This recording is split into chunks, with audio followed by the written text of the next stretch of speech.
ये कहिएगा कि अब तो कोई शक व शुबा नहीं रहा कि अफ़गानिस्तान में जो तालिबान हैं उनकी भी सपोर्ट है। एक तरह से ये कह देना चाहिए कि वो भी मुलव्वस हैं, जो सरहद पार जो इस वक्त हम देख रहे हैं दहशतगर्दी की जाती है इन ग्रुप्स की जानिब से।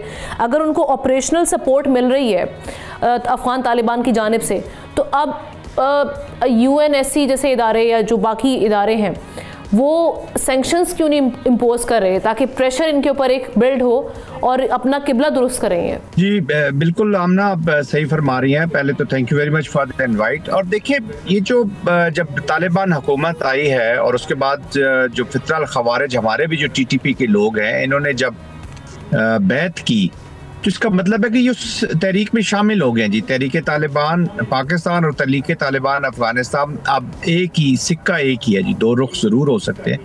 जब उन्होंने लिजेंस कर ली है, बैत कर ली है, तो इसका मतलब है कि they are fighting under their auspicious और वो उसको रोकना चाहे तो रोक भी सकते हैं। अब अनफॉर्चुनेटली हमारी पास्ट की एक लंबी हिस्ट्री है, रशियन वार से शुरू अभी तक आए तो उस पर बहुत बातचीत हो चुकी है। इस वक्त अफगानिस्तान की जो सिचुएशन है वहाँ पे एक ही एक्टिविटी हो रही है और वो है टेररिज्म रिलेटेड एक्टिविटी। उसी की इकोनॉमिक्स के साथ एक्टिविटी हो रही है। वही टेररिज्म ही as a lead instrument of policy न सिर्फ अफगानिस्तान के तालिबान का बल्कि और भी उन कुव्वतों का जो डिफरेंट रीजन्स में डिफरेंट ट्रांसनेशनल ऑब्जेक्टिव्स रखते हैं, वो इन्हीं अफगान जो तालिबान हैं प्लस जो टेररिस्ट ग्रुप हैं, जिस तरीके से अभी आप बता रही हैं कि 20 से ज़ायद तंजीमों के साथ उनके राब्ते, तो ये एक मार्केट बन चुकी है टेररिज्म की। जो भी जाए इन्वेस्ट करे, अपना एलिमेंट्स वहाँ से खरीदें, उनको यूज़ करें और अपने पॉलिटिकल ऑब्जेक्टिव्स अचीव करें।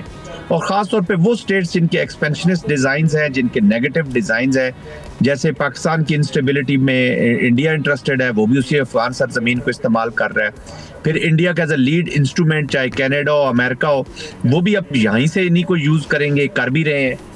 तो इसी तरीके से और भी ममालिक हैं जिनके सेंट्रल एशियन में ऑब्जेक्टिव्स होंगे, चाइना के अगेंस्ट ऑब्जेक्टिव्स हैं, ऑफ कोर्स रशिया के अगेंस्ट ऑब्जेक्टिव्स हैं। तो एक ट्रांसनेशनल हब ऑफ टेररिज्म बन गया जी।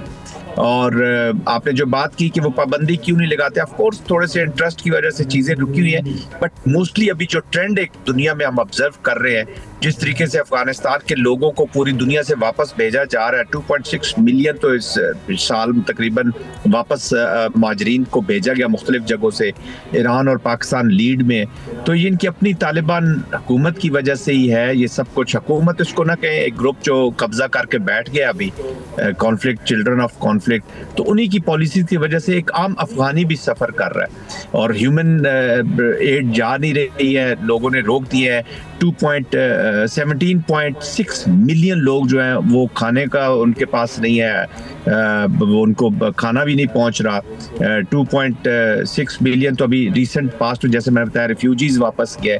तो ये चीज़ें वहाँ की जो गवर्नेंस है उसको बैड गवर्नेंस की वजह से डोमेस्टिक प्रेशर्स भी बढ़ रहे हैं और कैटास्ट्रोफी की तरफ जा रहा है। अफगानिस्तान एक बहुत बड़ी तबाही की तरफ जा रहा है। ऑफ कोर्स इनको जो रजीम है इसको अपना एटीट्यूड चेंज करना होगा और उसके लिए इंटरनेशनल कम्युनिटी को प्रेशर डालना होगा, वरना बहुत बड़ी ह्यूमैनिटेरियन क्राइसिस की तरफ अफगानिस्तान जा रहा है। और ऑफ कोर्स टेररिज्म का इनके सेमिनेट होने वाले टेररिज्म का विक्टिम तो बहुत से ममालिक बन रहे हैं और खास तौर पर पाकिस्तान। सब्सक्राइब करें और बेल दबाएं ताकि कोई खबर रह न जाए।